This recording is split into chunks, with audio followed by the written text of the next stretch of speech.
Pour moi, bien dormir, c'est dormir au moins plus de 7 heures par nuit. Dormir 8 heures par jour. Par nuit, moi personnellement je travaille la nuit, alors on va dire 4 heures. Avec un bébé, c'est pas facile de bien dormir justement. Se couchant souvent à la même heure, se lever à la même heure, c'est peut-être la meilleure façon de se régler. C'est important d'avoir un bon sommeil parce que ça permet d'être plus performant dans la journée. Parce que sinon après j'arrive plus à bosser bien quoi. Pour pouvoir se concentrer aussi. Bah oui, parce que c'est vraiment pendant la nuit que notre corps récupère. Toute la journée qui arrive après en découle. Pour bien dormir, personnellement, j'évite de regarder la télé. Ne pas trop manger le soir. Moi, c'est la musique. Avoir des heures régulières de sommeil.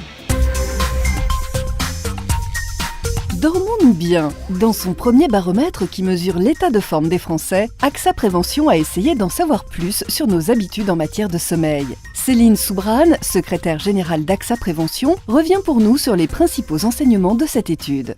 Les Français estiment avant tout que le sommeil est un facteur essentiel de leur santé. À 94%, ils estiment que c'est ça qui contribue à les maintenir en forme devant d'autres facteurs comme l'activité physique ou la nutrition. À travers notre baromètre, on a pu constater qu'aujourd'hui, ils dorment entre 7 et 8 heures par nuit, soit 1h30 de moins quand même qu'il y a 50 ans.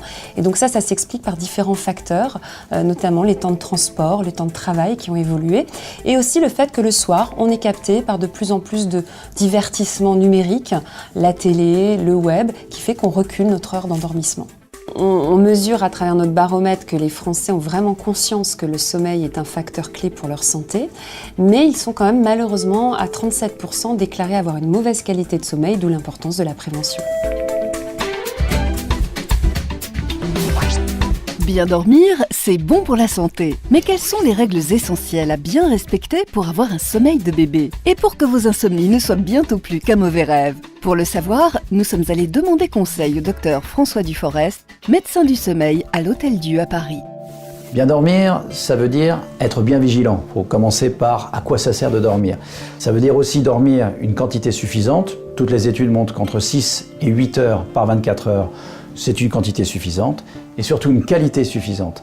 Et cette qualité, sans rentrer dans le détail, c'est ce qui vous permet d'être bien réveillé le matin et d'être bien vigilant dans la journée.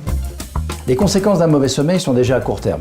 Lorsqu'on passe une mauvaise nuit, il y a des troubles de l'humeur, les gens sont irritables, inquiets, fatigués.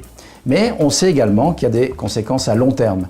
Ces conséquences à long terme sont essentiellement des troubles cardiovasculaires, des problèmes de tension artérielle, voire des problèmes d'infarctus, et également des troubles métaboliques. Il y a une association forte entre troubles du sommeil et diabète, et également obésité.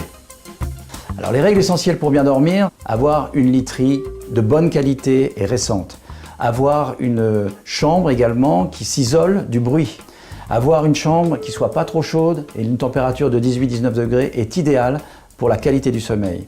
Avoir également une chambre où il n'y a pas de lumière venant vous parasiter votre sommeil. Enfin, d'un point de vue très concret, avoir des horaires réguliers de coucher et de lever, c'est également l'assurance de conserver un bon sommeil. Le mot de la fin, c'est qu'en moyenne, on va dormir 24 ans dans sa vie. Il vaut mieux que ça serve à quelque chose parce que bien dormir, c'est également bien vivre et c'est surtout conserver une bonne santé.